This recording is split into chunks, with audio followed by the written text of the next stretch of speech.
Olá, bem-vindos à ProDJ TV. Meu nome é Miss Blondie e tenho a honra de vos trazer este novo projeto da ProDJ. Entrevistas exclusivas num formato intimista com os maiores DJs e produtores mundiais. Claro que tínhamos que começar em grande. Tive a honra e o prazer de estar à conversa com o incomparável Jeff Mills, onde falamos sobre a sua carreira e muito mais. Fiquem com a entrevista.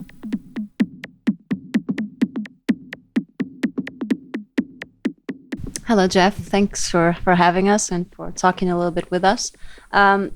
You grew up in Detroit, and it's obviously a place to grow up with a lot of struggles in, and it sure wasn't that easy. How did you manage to strive over those struggles and really get to a place where you can call yourself an artist in the beginning? It's Detroit then in my youth was the seventh largest city in the country out of 50 states. So it was a large urban city. So with that you have things of a large city. So I was a kid growing up in a in a city. So you just have to have strong family, strong parents to kind of guide you and keep you away. So I come from a large family. So not only my parents, but I had older brothers and sisters that kind of steered,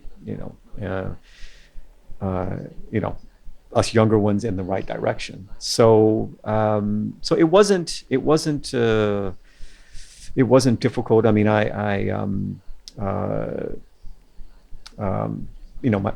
my father was an engineer, my mother, was housewife because of so many kids. So it was a pretty stable, no traumas, luckily, no tragic, situations.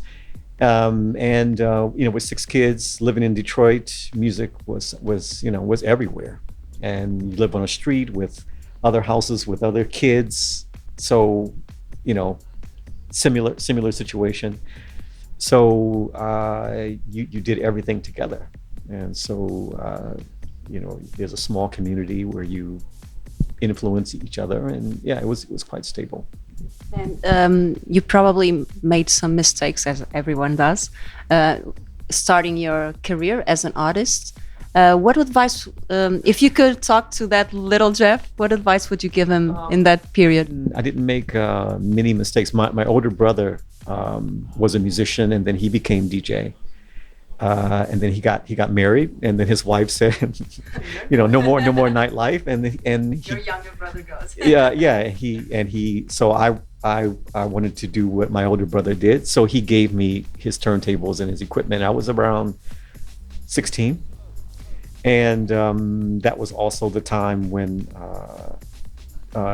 DJing and mixing was just really starting to emerge in the U.S. with hip hop and things like that. So I was young, had this equipment. So I really wanted to really use it to perfect the art of mixing. So I practiced. Religiously, I practiced all the night, in my room.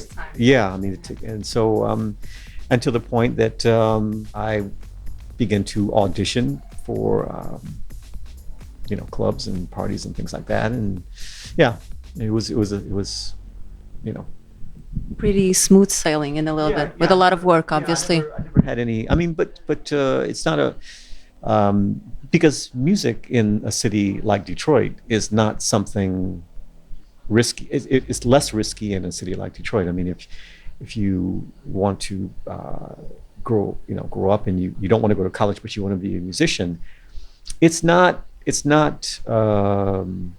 so frightening, because we have many examples of success in terms of music, Motown and Berry Gordy and.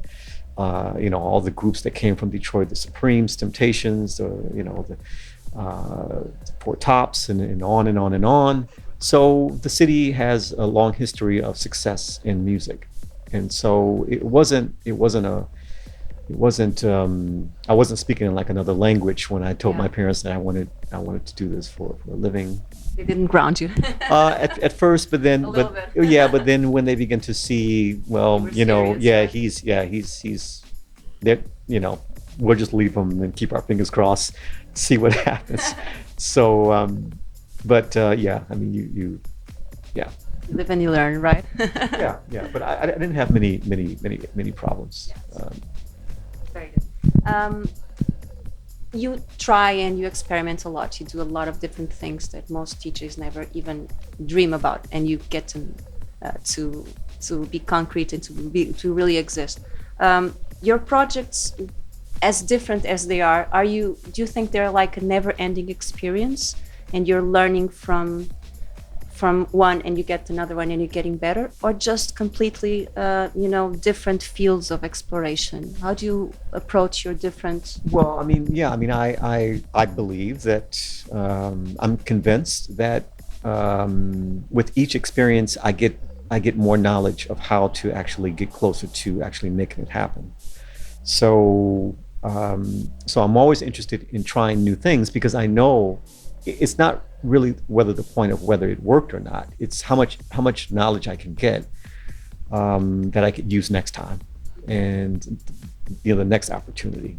And so I've never really been interested in doing one thing only once. It's always a long process. So working with an orchestra will lead me somewhere.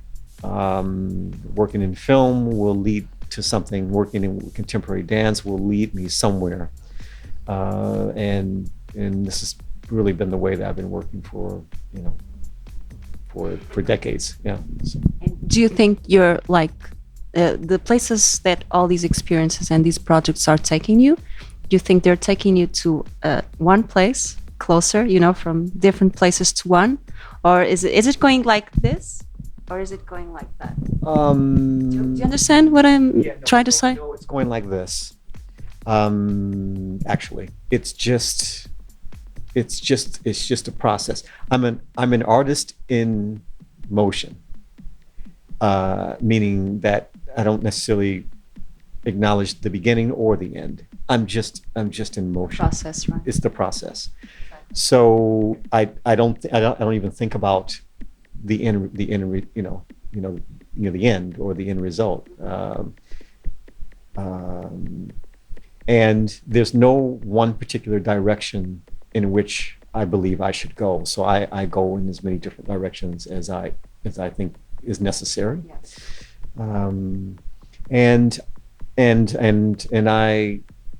Well, it's easier to work in this way when you take out the audience expectation, and you take away the aspect of competing with other artists, and you take away the aspect of failure and failing and not accomplishing a particular task.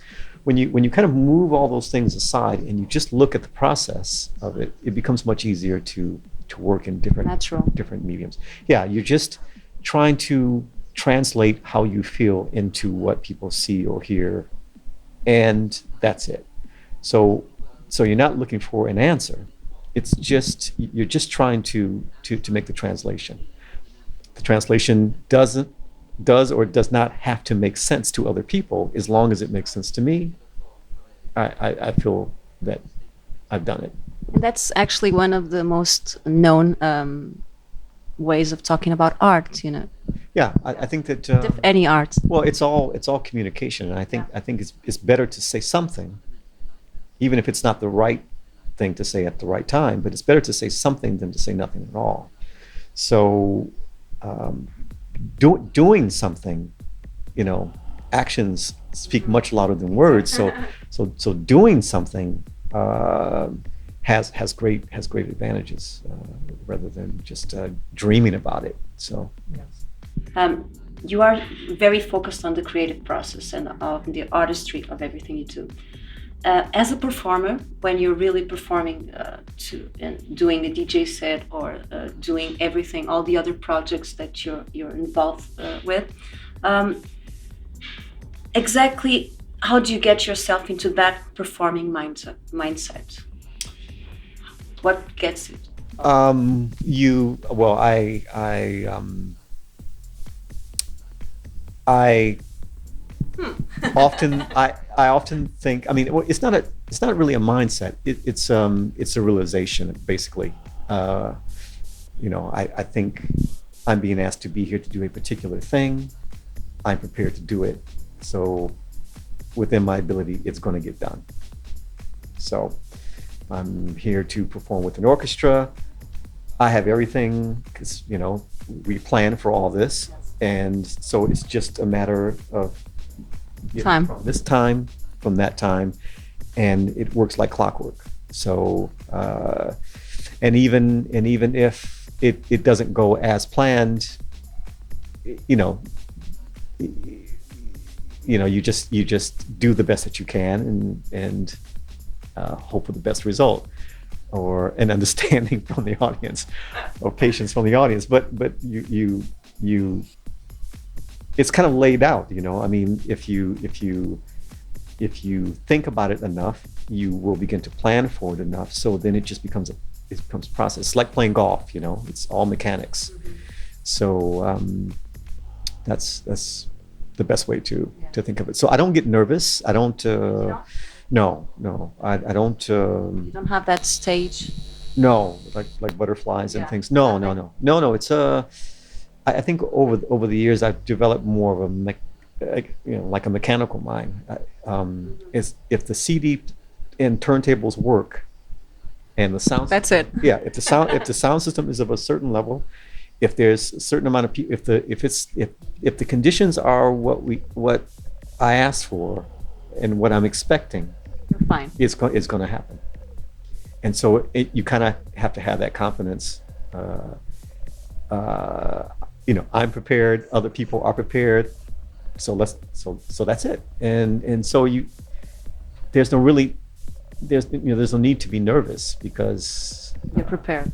So it's confidence. I mean, you have to. Well, that's part of being a DJ. You have to be confident of what you're doing. It's not. We're very lucky.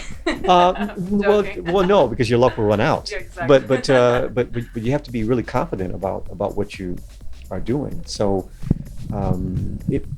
whether maybe it builds confidence. It does. It does. Probably. I believe so. So you really have to be self assured as to know what you're doing. And when you're performing, you have that. You want to have that feeling of that sense of belonging, and that kind of feeling that you get when you're in the zone with the crowd or with the project that you're approaching, and people are listening or enjoying it. How can you really, everything you do in your project, you have that sense of belonging, that inner awareness, and all that conscience about everything that goes on. How do you portray that to the public? Well, first, I think it starts. You have to believe in what you're doing. You have to believe that what you're doing is worth other people's time to listen to it. If you believe otherwise, then you probably shouldn't do it. You should move on to something else. So I present these things, these albums, these DJ sets, these projects, because I am convinced that there's something in it that people can take with them to realize something more. So it's my job as a DJ to just make it possible for the people to be able to engage it.